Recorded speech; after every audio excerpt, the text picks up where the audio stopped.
विपक्षी सांसदों के निलंबन मामले पर देश भर में विपक्ष के नेताओं द्वारा विरोध प्रदर्शन किया जा रहा है।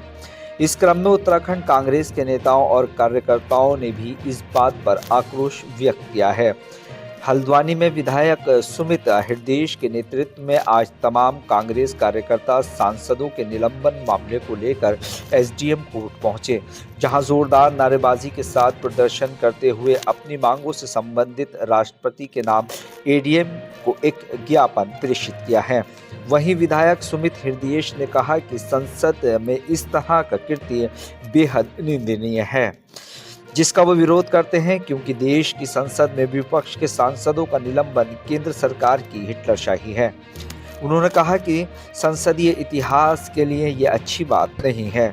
वहीं बिना विपक्ष के बिल पारित होना और सवाल पूछने का हक न देना बहुत ही गलत परंपरा है।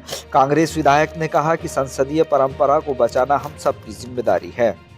मोदी तेरी तानाशाही नहीं चलेगी, नहीं चलेगी। मोदी तेरी तानाशाही नहीं चलेगी, नहीं चलेगी। तरीके से संसद में कुछ लोग बगैर किसी मकसद से कूदे पर्चे दिए। इससे पहले भी आंदोलन हुए, किसी खास मकसद को लेकर के ऐसी कार्रवाई पहले भी हुई है, लेकिन अब के जो लोग संसद में आए हैं, कूदे हैं, और उनका आपस में कोई तालमेल नहीं है। कोई पूरब का है, कोई पश्चिम का, कोई उत्तर का, दक्षिण का है, और वो कैसे इकट्ठे हुए और क्यों वहाँ आए, इसके पीछे मकसद क्या है। तो ये एक बहुत बड़ा अहम प्रश्न है। इस बात पे हमारे सांसद चर्चा चाहते थे, लेकिन उनको एक लोकतांत्रिक तरीके से उस पर चर्चा होने के बजाय, जो हमारी देश का उच्च सदन है वहाँ पर उसकी सुरक्षा की बात होने के बजाय उन सांसदों का निलंबन कर दिया गया।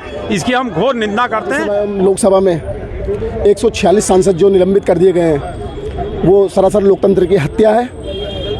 एक जनप्रतिनिधि, एक सांसद अगर कोई क्वेश्चन करने में उसे अगर निलंबन का सामना करना पड़ता है तो सरासर गलत है।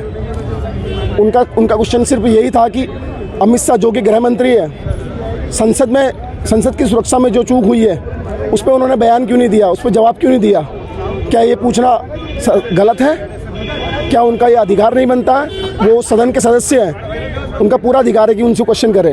लोकतंत्र के जितने स्तंभ में धीरे धीरे इन्होंने ध्वस्त कर दिया, और सुरक्षा की इतनी बड़ी जो चूक हुई उस पर जब आवाज़ उठाई जाती है, गृह मंत्री से प्रश्न पूछने का प्रयास करा जाता है, तो सांसदों को निलंबित कर दिया जाता है। आखिरकार वो युवा जो वेल में कूदे, उन्होंने जो टीयर गैस निकाली, अगर वो टीयर गैस की जगह कोई बम होता या सारिन गैस होती तो क्या होता?